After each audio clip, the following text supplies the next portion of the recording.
I never thought that living with my daughter would end with my clothes scattered across her perfect lawn like garbage.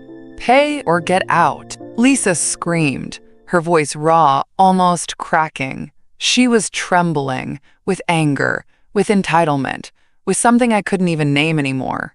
My heart pounded, but my face remained still. Years of swallowing pain had trained me to hold my ground without flinching. I didn't speak. What was there to say? She wanted another $5,000, this time for a handbag Emily deserved for her birthday, a designer label that cost more than I ever spent on myself in a whole year. I had refused, calmly, just like I had refused the countless small manipulations before. But this time, something inside her snapped. All the sweetness, the fake smiles, the careful guilt trips. It all peeled away to reveal this venom. Emily, my granddaughter, stood behind her, arms crossed, looking embarrassed but saying nothing. She'd gotten used to watching her mother use me like this. Maybe she thought I deserved it. I felt my stomach twist, but not from fear, from clarity. The neighbors watched. Some whispered. A few had their phones out, filming, of course. I caught the eye of Mrs. Henderson across the street. She looked horrified, but didn't dare come closer. No one did. Lisa's tantrums had become something of a neighborhood spectacle lately. Lisa's hands shook as she pointed at me. "You live under my roof, you want to stay? Then pay up. You think you can just sit here for free? This isn't a charity, Mother." For a brief second, I saw the flicker behind her rage. Fear. Desperation. But it passed quickly, replaced by that sickening smugness she always wore when she thought she had the upper hand. I had sold my own house not 6 months ago, my quiet little cottage, to help Lisa buy this one. She was struggling, she said. Widowhood had been hard on her, she said. "Just help me get back on my feet, Mom," she had begged, tears glistening as she clasped my hands at the closing table. So I did what mothers do. I helped. Now the house was hers, legally. She insisted on putting it solely in her name for mortgage simplicity. Foolishly, I agreed. It had seemed harmless at the time. Lisa kicked one of my bags with her foot. "Go stay at one of your fancy hotels if you don't want to contribute. You have money, don't pretend you don't. If you're so stubborn, then fine, take your crap and leave." I swallowed the lump rising in my throat. My palms itched to clench into fists, but I wouldn't give her that. Not here, not like this. Not in front of neighbors who would whisper about me for years. I bent down quietly, picking up my scarf from the grass, folding it carefully as if I were home in my own room. That's who I would remain. Calm, measured, steady. Because unlike Lisa, I wasn't desperate. She didn't know everything. "Lisa," I said softly, my voice cutting clean through the heat of her fury. "I gave you this house because I believed in you, but I won't be blackmailed into funding your vanity. Don't pretend you're some victim," she spat. "You should be grateful we let you live here. This was for Emily's future, not for you to freeload." I straightened my back. "I see," I whispered. The silence that followed was louder than any scream. As I gently lifted my suitcase, I saw Lisa's expression waver just for a moment. A flicker of confusion that I wasn't begging. Not crying, not arguing, just leaving. That night, after the sun set and the neighbors pulled their curtains tight, I returned quietly to gather what little remained untouched. My documents, my jewelry, my last bits of independence. She didn't even come to the door. I didn't knock. I wouldn't have begged even if she had. The hotel was already booked. A simple room, paid for with the account Lisa never knew existed. Money I had quietly protected for years, as if some part of me always knew this day would come. The cab driver asked no questions. Just loaded my suitcase and drove off under the dim streetlights. As we pulled away from that oversized house, I glanced back once. Not in grief, not in fear. I had poured everything I had into that house, into Lisa's life, into their comfort, and when it was convenient, they kicked me to the curb. They had taken my home, but not my strength. Now, for the first time, I wasn't walking away empty. I was walking away clear. Only months ago, I thought I was saving them. Saving her. Lisa had called me on a rainy April evening, her voice soft and fragile through the phone. Mom, can we talk? I remember sitting at my little kitchen table, staring out at the rain sliding down the window, thinking, she finally needs me again. She spoke of bills piling up, of Emily's private school tuition, of the mortgage she was drowning in, widowhood, single parenting. All of it had worn her thin. Only months ago, I thought I was saving them. Saving her. Lisa had called me on a rainy April evening, her voice soft and fragile through the phone. Mom, can we talk? I remember sitting at my little kitchen table, staring out at the rain sliding down the window, thinking, she finally needs me again. She spoke of bills piling up, of Emily's private school tuition, of the mortgage she was drowning in. Widowhood, single parenting, all of it had worn her thin. The house her husband left behind was falling apart. And in that soft, familiar voice, the voice she used as a little girl when she wanted something, she said, I just need a little help to get us through, Mom. Just a little. For Emily. It was always for Emily. I had no grandchildren besides her. My entire world had folded itself neatly into their lives. After my husband passed, it was easier to pour myself into them than face the emptiness waiting for me every evening. So I made the decision that any mother convinced she's needed would make. I sold my home, my small, cozy cottage, the house where I'd spent my retirement, gardening, baking, finally finding a rhythm of peace after a life of working 2 jobs to raise Lisa on my own. I sold it without hesitation, cashed in the equity, drained my savings, and handed nearly every dollar to Lisa. We found this beautiful suburban home together. Bigger yard for Emily, prestigious neighborhood, top-rated schools, a fresh start, Lisa called it. You'll move in with us, Mom. You won't have to worry about a thing. We'll take care of you finally. Like you always took care of us. It sounded like a gift. It felt like love.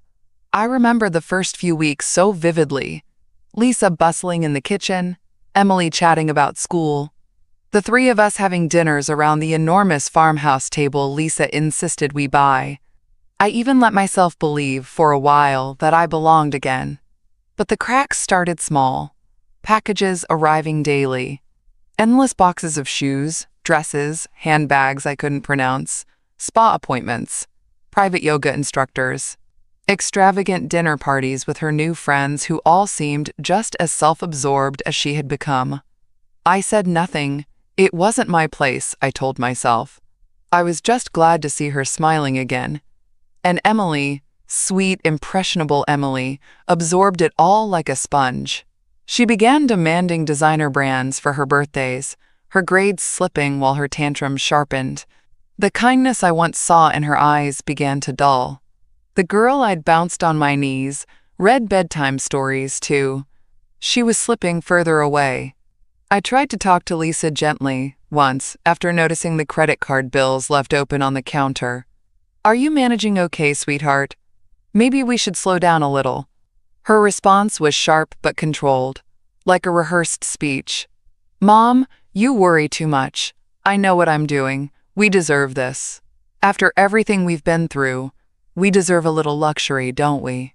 The word we burned, because we meant her. Still, I stayed. I cooked. I folded their laundry. I helped with Emily's homework when she'd let me. I smiled through the strain, convincing myself that keeping my mouth shut was keeping the peace. But I saw it all. The debt stacking up, the frantic calls Lisa made behind closed doors, the tension under her painted smiles. The beautiful house wasn't freedom. It was a cage dressed in marble countertops and designer throw pillows. I was no longer family. I was an insurance policy with a beating heart. I just didn't know how far they'd go to collect. It was the handbag that finally pulled the mask off. Lisa cornered me one evening in the kitchen. The air was thick with the smell of her overpriced essential oils. Some lavender thing, she said, calmed the house's energy. Her voice was soft at first, almost childlike. Manipulation always starts sweet. Mom, Emily's 18th birthday is coming up. It's such a special milestone. She's been dreaming about that Chanel bag for years. I kept stirring my tea. It's $5,000, Lisa. She nodded like it was nothing. Exactly why she deserves it. She's worked so hard, graduating with honors. All A's. She deserves something big to mark the occasion. I stared at her, silent. Then came the twist of the knife. I was thinking, you still have some money left, right? From the house sale? And your small savings? You could take out a personal loan too if you're worried about cash flow. The bank loves clients your age with assets. There it was. The naked entitlement. The quiet expectation that my sacrifice would never be enough. I set my spoon down carefully. My hands were steady. My voice was steady. No. The first call was the hardest. It took me 2 days just to find someone I trusted. I didn't want some flashy, private detective with a big office and a billboard on the highway. I needed someone quiet, discreet, someone who didn't need to ask me why, who would simply do the job. His name was Howard Bell, a retired financial investigator, referred to me by a friend at my old church. When I first heard his voice, calm and steady, I knew I had found the right man. "Mrs. Holloway," he said, "I've handled family cases before. I understand how complicated they get." I sat in my hotel room, not the house, not anymore, with the thick folder of documents spread before me. "This isn't just complicated, Mr. Bell. This is personal." "Understood," he said softly. "You want me to find out how deep it goes?" "Yes. And I want to make sure when this all comes crashing down, she can't say she didn't know what she was doing." He didn't need more explanation. The moment I handed over the files, his professionalism took over.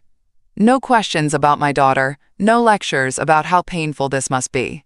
Just quiet focus. It was a relief.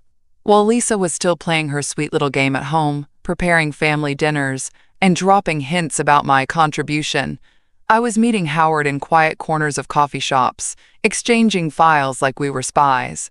A week later, he called. "Mrs. Holloway, I'm afraid it's worse than you suspected." "I already knew it would be. Tell me everything." "She's opened multiple lines of credit in your name, some directly forged, some cleverly routed through joint authorization accounts linked to the initial mortgage you provided when you helped purchase the house." I closed my eyes as he spoke. "There are offshore credit cards tied to the same personal data, business loans, even a fraudulent small business line opened under your name 6 months ago. If these continue defaulting, your credit will be destroyed. And if the lenders pursue charges, this could cross into criminal fraud." Criminal. That word echoed in my head, as if it didn't belong in my life, in my family. But here we were. "Can you prove it?" I asked. "Absolutely," Howard said confidently. "I've pulled copies of the forged documents, compared handwriting samples, and I've backed it up with digital records, time-stamped login information from her devices. If you take this to the authorities, you have an airtight case." My throat tightened as I whispered, "I didn't want it to come to this."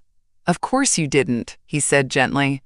"But you've already done more than most. The fact you've gathered this much before hiring me tells me exactly who you're dealing with." I sat in silence for a long moment.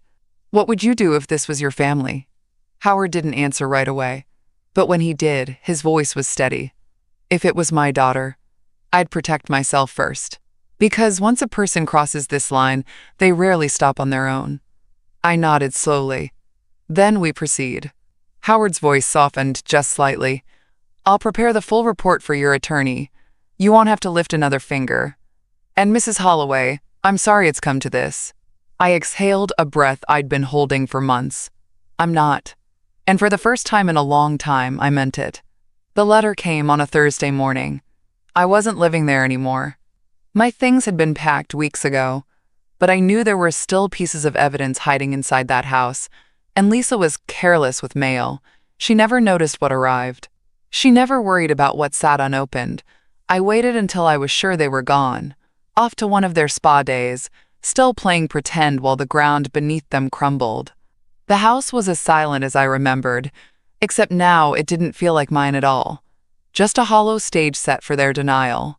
The mail slot clicked as I stepped inside. A thin white envelope slid across the polished floor like it weighed nothing. But the moment I saw the return address printed neatly in the corner, First Continental Bank, final notice, I knew. I stood there for a long moment, holding it, feeling the weight pressing down on my chest. This was what I came for. I carefully opened the envelope, unfolding the pages on the same kitchen counter where so many lies had been served alongside perfectly plated dinners. My hands didn't shake. Final demand for payment. Default on outstanding loan balances secured against property address, 118 Brookhaven Drive. Immediate repayment required. $782,000. Pending foreclosure proceedings to commence within 30 days. The words sat heavy on the marble countertop, cold and final. This wasn't a warning. This was the end. I let the words settle. There it was.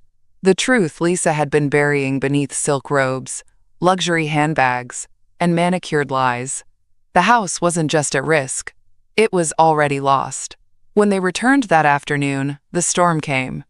Lisa walked into the kitchen humming, setting shopping bags on the counter like we weren't standing on a cliff's edge. Emily followed, flipping through her phone, snapping selfies in her new designer coat. I didn't move. I placed the letter on top of the shopping bags. Lisa paused, her smile faltering. "What's that? Mail?" I answered calmly. She glanced down, reading just a few lines before her face drained of color. Her hands tightened around the handles of her newest purchase. Emily's voice cut through the tension. "What's wrong?" Lisa snapped at her, voice shrill. "Go upstairs, Emily. Now." Emily frowned but obeyed, stomping up the stairs, slamming her bedroom door like a child half her age. And then Lisa turned to me, full fury uncoiled. "You went through my mail?" she hissed. "It was addressed to me," I said flatly. "You forged my name to open half these loans. It seems the bank wants my attention now." Her voice cracked under the weight of rage. "You don't understand, Mom. You've sabotaged everything." "I sabotaged nothing," I said, keeping my voice steady. "I saved you, over and over again. And you treated me like a wallet that never runs dry." Her eyes burned, wild now. "You never supported me. You just held money over my head like some martyr. You think you're better than me because you worked 2 jobs and bought me a house? Newsflash. That's what parents are supposed to do." The words sliced, but I didn't flinch. She wanted a reaction. I wouldn't give her that power. "And now you've ruined everything," she shouted.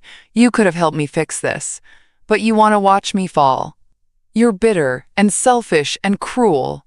I held up my hand, cutting her off with a single gesture. "Lisa, stop." For the first time in years, she did. I looked at my daughter, truly looked at her, the woman I raised, the woman who had become a stranger, wrapped in greed and entitlement. And yet still, under all of that fury, I saw the fear, the desperation of someone who knew the walls were closing in. "You've made your choices," I said, voice cold but steady. "And now, the consequences are here." Her lip trembled, but she masked it with more venom. "If you think I'm going down alone, you're wrong." I leaned in, just slightly, my words deliberate. "I'm not going anywhere, and neither is the evidence." For a flicker of a moment, real fear flashed behind her eyes. She opened her mouth again, but nothing came out. Her breathing quickened. The image of control she clung to was crumbling. This was the moment she realized she'd lost the upper hand. And I was only just beginning. Lisa had locked herself in her bedroom after our confrontation, slamming the door so hard the walls rattled. Emily hadn't come down since. The whole house was hollow, like a beautiful shell finally cracked open. I moved quietly, not because I was afraid, but because I didn't owe them one more argument. Not one more tear, not one more second of explanation. I pulled my small leather wallet from the bottom drawer of my nightstand. Inside was a bank card Lisa didn't know existed. An account I had opened years ago, back when I first started feeling the shift in our relationship, when she first started calling my help expected. Back then, it had been just a quiet precaution. Now it was my salvation. I stood in the middle of the bedroom that once felt like a gift, taking one last glance at the framed photos Lisa had arranged along the dresser. Carefully curated family snapshots, meant to suggest harmony. None of them told the truth.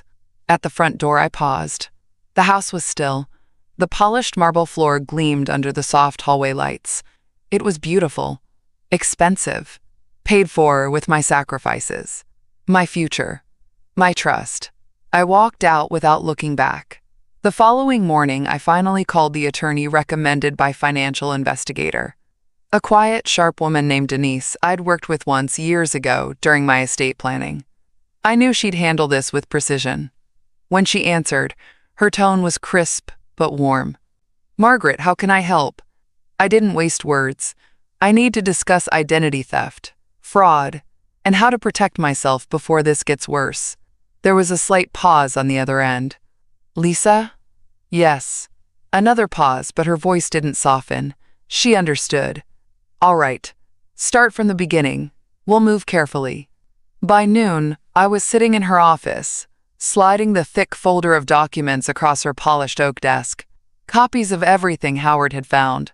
Forged signatures, loan documents, credit reports, full evidence. Denise studied them with clinical precision, nodding as she flipped through page after page. "You've done your homework."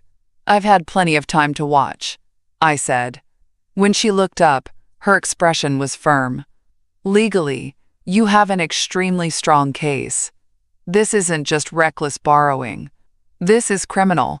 Fraudulent loans, forged documents. We're looking at felony charges if it proceeds that far."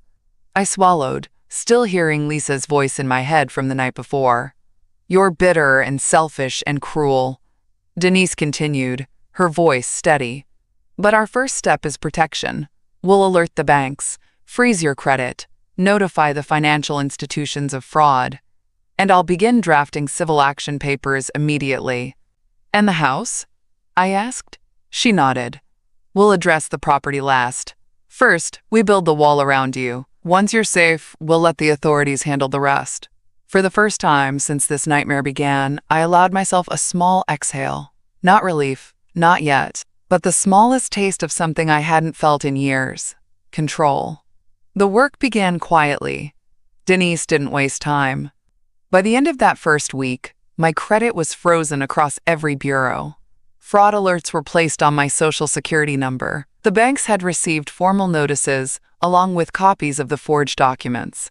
My identity was now flagged in every system that mattered. If Lisa tried to open anything else under my name, it would set off alarms before the ink even dried. The legal process had begun. Slow, but steady. Denise was careful. Every letter we sent to the banks, to the lenders, to the credit agencies, was meticulously crafted. Precise language, ironclad evidence, no room for negotiation, no room for denial. I watched her work with quiet awe. She was everything I needed. Calm, ruthless, and completely unaffected by the personal weight of it all. While Denise handled the paperwork, I stayed invisible. Lisa didn't know where I was. She called a few times that first week, leaving syrupy voicemails that made my skin crawl. "Mom, please call me back. We can talk about this. Don't let outsiders come between us." Outsiders. That's what she called the investigators and attorneys now. As if the problem was everyone else interfering, not the years of lies she built herself. Emily didn't call. Not once. By the second week, the calls shifted. No more sweet tones. No more faux concern. The messages grew colder, angrier. "I hope you're happy, Mom. The house is falling apart because you won't help. You're destroying your own family. Don't think you'll come crawling back once you realize how selfish you're being." I deleted each message without response. Every silence was another line drawn in the sand. I spent my nights in the quiet hotel room, staring at the simple walls, the unfamiliar bed, the tiny kitchenette where I made small, plain meals for myself. And yet, in that bland little space, I felt lighter than I had in years. no tension in the air, no walking on eggshells, no second-guessing my words, just silence and freedom. I wasn't just fighting for my finances. I was fighting for my dignity, for every time I had swallowed humiliation while being told I should be grateful, for every time I had handed over money under the illusion of helping. Not anymore. Howard continued digging. Each week, his reports grew thicker, revealing layers I hadn't even known existed. Shell companies opened in Lisa's name, credit lines linked back to Emily's trust fund that Lisa had bled dry years ago. All while smiling at me across dinner tables. Denise stayed focused. She knew this wasn't just about what Lisa had taken. This was about protecting what was left. "You've been remarkably calm through all of this," she said one afternoon, glancing up from a new draft of legal documents. I smiled faintly. "I learned a long time ago. Being loud doesn't make you strong." She nodded, a quiet respect in her eyes. Quiet can be deadly effective. I folded my hands neatly in my lap. That's the plan. Because the louder Lisa grew in her desperation, the calmer I became. And we were only getting started.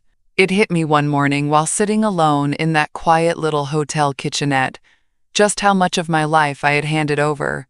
For years, I had convinced myself that sacrifice was love, that giving until there was nothing left was what good mothers did.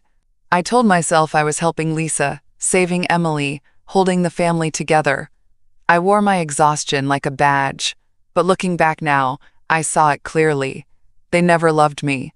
They loved what I could provide. The money, the stability, the house, the meals, the quiet service. That's what they valued.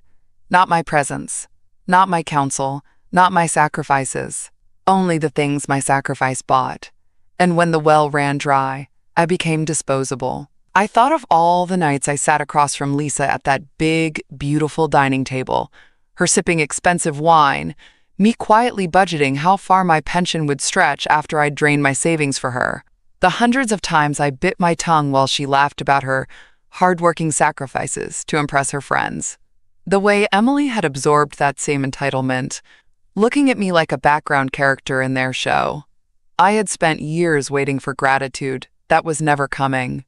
The realization didn't crush me like I thought it would. It freed me. I wasn't angry anymore. Not the way I had been before. The rage had burned away into something much colder, much sharper. Resolve. The moment I stopped chasing their approval, I felt stronger than I had in years. I wasn't there to be loved anymore. I was there to be respected or feared. And if neither came, then at least I'd be free. I thought about walking back into that house one day, when this was all over. Not to beg, not to plead, but to stand, to let them see what they had lost. Lisa always thought my silence was weakness, that my quiet was passive. She mistook my patience for obedience. But quiet doesn't mean weak. Quiet is patient. Quiet is observant.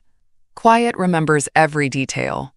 And now, as Denise moved forward with formal fraud charges and Howard uncovered even deeper levels of Lisa's deception, I was quietly assembling every piece of my freedom. For the first time since I sold my home and stepped into her world, I was the one holding the cards. The calls from Lisa finally stopped altogether. Instead, I received a formal letter from her lawyer, a thinly veiled attempt to intimidate me into backing down, claiming I was misunderstanding the financial arrangements, that I was misrepresenting family transactions, and that further legal action would be taken against me if I continued making false allegations. Denise laughed when she read it. A short, cold laugh. "They're bluffing," she said. "The desperate always bluff." I nodded. Let them. Because every bluff was another nail in the coffin she built for herself. By the time Lisa's threats arrived through her lawyer, I was already several steps ahead. I had no illusions anymore. Not about my daughter, not about Emily, not about what they were capable of. The part of me that used to hesitate, that clung to the hope they'd one day feel remorse, that part was gone. Now it was business. Denise's advice was simple. Protect what's left before they try to reach further. And so I did. I quietly sold off every remaining investment still solely in my name. Small retirement accounts, certificates of deposit, old life insurance policies I hadn't touched since before Lisa was married. Every penny that could be moved, I moved. I transferred the funds into newly secured, fully separate accounts under legal protection. Accounts Lisa couldn't touch, even if she somehow got access to my social security number again. The nest egg I should have guarded years ago was finally out of reach, safe, untouchable. I closed my eyes one night in that quiet hotel room and allowed myself a single hollow laugh. She will never see another dollar of mine again. Howard continued feeding us new evidence weekly. Forged signatures, false applications, documents where Lisa had imitated my handwriting with surprising skill, but not enough to fool an expert. We had timelines, phone records, IP addresses linking directly back to her devices. It wasn't just fraud anymore. It was a trail. Denise filed formal criminal complaints with the financial authorities. We weren't just freezing my credit now. We were initiating a full legal investigation. Once the banks received the formal notices backed by legal counsel, the dominoes began to fall fast. Creditors started pulling back from Lisa, freezing accounts, denying extensions, demanding full payment for loans she couldn't possibly cover without my stolen credit as collateral. The house, my house, slipped further and further toward foreclosure with each passing day, and still, I stayed silent. The voicemails from Lisa stopped altogether. The emails stopped. The sweet, desperate phone calls morphed into cold, heavy silence. I imagine her pacing those marble floors, watching the cracks spread, too proud to call, too angry to beg. I thought about the night she threw my suitcase onto the lawn. How proud she'd looked, standing above me that day, thinking she held the power. Pay or get out. That's what she screamed at me. Now she was watching her own future crumble. And I hadn't raised my voice once. Denise called me late one evening. The court date's been scheduled, she said. The fraud charges are officially moving forward. The bank is pursuing foreclosure next. We're at the end game now. I let the words wash over me. Not with triumph, but with a strange, distant calm. I don't want the house back, I said softly. Denise paused. You don't? No. Let them take it. She hesitated, then understood. You want them to feel it. I nodded. Exactly. I wasn't doing this to reclaim the house. I was doing this to sever the chains, to make sure they learned what happens when you mistake love for unlimited supply. And what happens when the servant you dismiss, the one you think you can discard like an old coat, finally stands up. It happened on a Tuesday. I wasn't there when the first cars pulled up, but Howard was. He called me the moment they arrived. His voice was steady, but beneath it, I could hear the weight of what we both knew this day meant. They're at the house, Mrs. Holloway. The trucks are there too. I didn't need to ask which trucks. The bank had sent movers alongside the officials. Law enforcement stood at the gates, calm, polite, but firm. Court orders in hand. There was no more negotiation, no more extensions, no more begging for time. Lisa had run out of time. Howard continued quietly. Lisa isn't home yet. Movers are starting to inventory everything inside. The sheriff's department is supervising. I nodded, even though he couldn't see me. Stay until she arrives, I said. I want you to witness her reaction. He didn't hesitate. Of course. Hours later, just before dusk, the call came again. She's here. I didn't ask for details.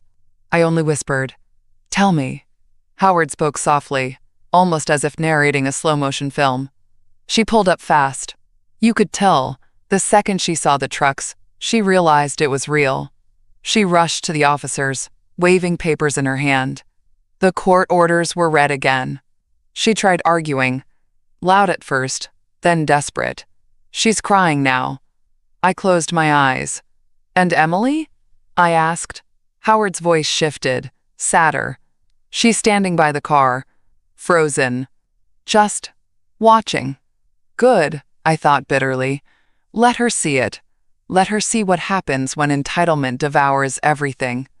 And then, Howard said softly, she saw me. She knows why I'm here. She's trying to scream, that you set her up, that you betrayed her." I let out a breath. "I didn't betray her. She betrayed herself." Howard paused for a long moment. "She's collapsed to her knees.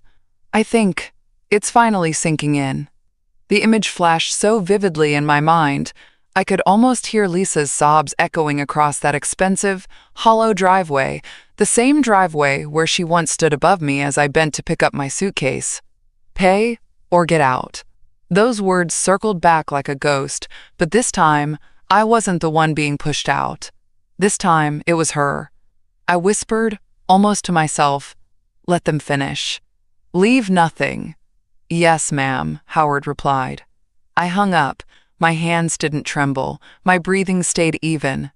No triumph, no gloating, just the heavy stillness that comes when something that has rotted for too long finally snaps.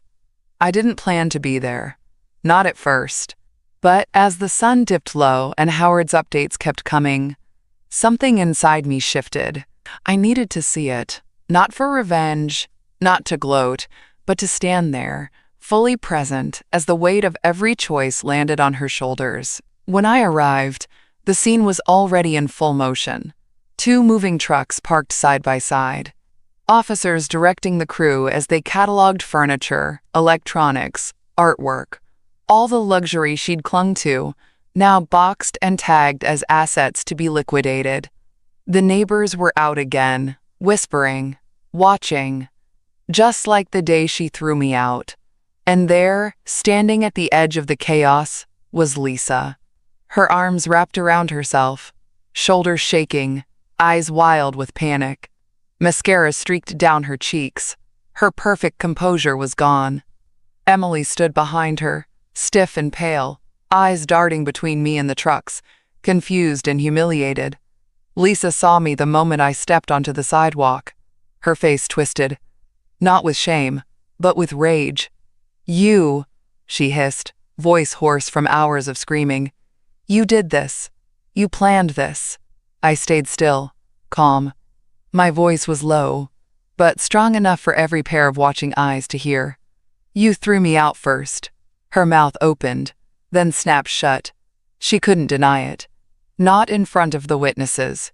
Not with the memory of my suitcase tossed onto that same lawn, still fresh in the minds of these neighbors. "This isn't justice," she shrieked. "You're my mother." I tilted my head, studying her. My daughter, whom I once swaddled in soft blankets, whose scraped knees I once kissed, whose school plays I never missed. All I saw now was the hollow shell that greed had carved out. "You're right," I said softly. "It isn't justice, it's consequence." Tears streamed down her face now, real and raw. "You could have helped me. You had the money." "No, Lisa." My voice was firm, sharper now. "I had the trust, and you destroyed it." She stumbled forward a few steps, arms wide like she was grasping for something. Some invisible string that might still connect us. "Please. We're family." That word, family. She wielded it like a shield every time she needed something. But never as a bond. Never as love. I shook my head. Family doesn't forge signatures. Family doesn't steal identities. Family doesn't bleed you dry while smiling across the dinner table. Her lip trembled, but the anger wasn't done yet. "You're enjoying this," she spat. "You're standing there enjoying every second of my humiliation." I met her eyes, steady and unwavering. "No, Lisa. I'm standing here because I finally refuse to be humiliated." The officers continued their work behind us, quietly packing her life into boxes. Emily finally spoke, her voice small and sharp. "You should have helped her, Grandma." I turned to my granddaughter. My heart ached, but my resolve never wavered. "I did," I said softly. "More times than you'll ever know." And then I walked away. I didn't turn back. Not this time. I thought it would end there. I thought the worst was behind me as I walked away that night. Steady, cold, done. But the final blow wasn't mine to deliver. It was Emily's. 2 days later, Howard called again. "You need to hear this." I met him at his office, where he slid a thin folder across the desk. "Your granddaughter came to see me," he said softly. My stomach tightened. "Emily?" He nodded. "She found something." Inside the folder were copies of financial records, different ones. These weren't in my name. They were in Emily's. "Her college fund," Howard said quietly. "Lisa drained it years ago." The numbers were sickening.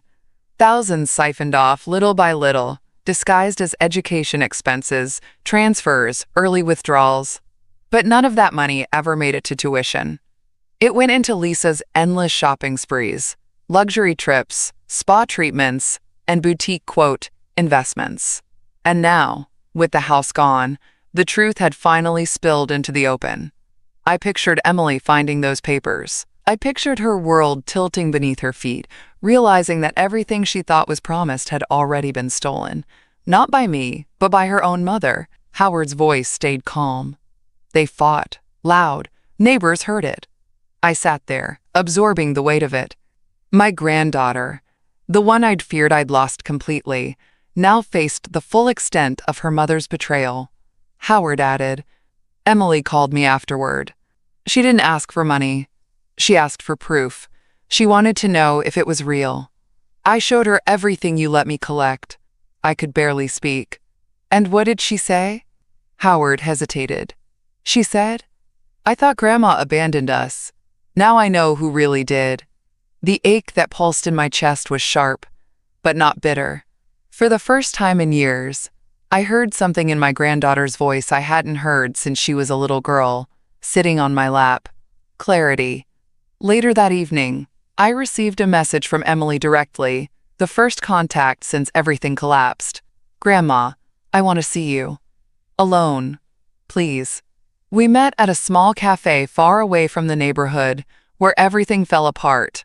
She looked older now, standing in front of me. But smaller, too. Fragile. No makeup, no designer labels. Just a plain jacket zipped up tight, her arms folded across her chest like she was trying to hold herself together. When she sat down, her voice was barely above a whisper. "You tried to protect me, and I never saw it." I reached across the table, resting my hand gently over hers. "You see it now." Tears welled in her eyes. "She lied to me. She lied about everything." I said nothing. Some things didn't need to be spoken. The truth sat between us like a third presence, undeniable and heavy. "I don't know where I'm going to live," she whispered. "Dad's family offered. I think I might go stay with them for a while." I nodded. "That's a good place to start." Her voice broke. "I'm sorry." For a long time, those two words had been my impossible dream. But when they finally came, I realized I didn't need them to heal. My peace wasn't waiting for her apology. My peace had come the moment I stopped allowing myself to be used. Still, I smiled. A real smile this time, and squeezed her hand. "It's not too late for you." And for the first time in years, my granddaughter smiled back. The foreclosure went through within days. The house was gone. Repossessed. Every room she once flaunted was stripped bare. No more designer art on the walls, no more luxury furniture staged for her dinner parties. Just cold, empty space. Lisa didn't fight the final sale. She couldn't. There was nothing left to fight with. But I heard what happened when they came to serve her with the final documents. Howard described it quietly when we met later that week. She collapsed right there in the foyer. He paused, shaking his head. Screaming, sobbing, then hysterical laughter. As if she couldn't decide whether to beg or break, she's unraveling fast. I pictured her, once so proud, so certain that the world owed her more. That I owed her more. Now left standing alone, inside a house she thought would always belong to her, watching strangers carry her life away. Denise handled the lawsuits with the same cold efficiency she'd shown me from day one. The fraud charges were moving forward. The bank had filed civil action against her directly. The criminal investigation would take longer, but there was no doubt where it was headed. Lisa was facing charges that could land her in prison, and she knew it. But I felt nothing. No satisfaction, no triumph, just silence. That same night, after the final papers were signed, I went back to the hotel one last time. My bag was already packed, but I lingered by the small window for a moment, looking out at the city skyline. The weight pressing on my chest for so many years was finally gone. I was free. No more calls. No more pleading voicemails. No more twisted family dinners where I smiled through gritted teeth while being drained dry. The chains were broken, and still, even now, I didn't hate her. That surprised me. I pitied her. Because even after all she stole, even after everything she destroyed, what she had truly lost could never be repossessed by the bank or seized by the court. She lost her daughter's trust. She lost her granddaughter's love. She lost every hand that had ever reached for her in kindness. And she did it all herself. As I zipped my suitcase, ready to leave that tiny hotel room for good, I whispered to no one but myself, being alone is better than being used. It was a quiet victory. The kind you don't celebrate with champagne, but with stillness. The kind of victory that lives deep inside your bones.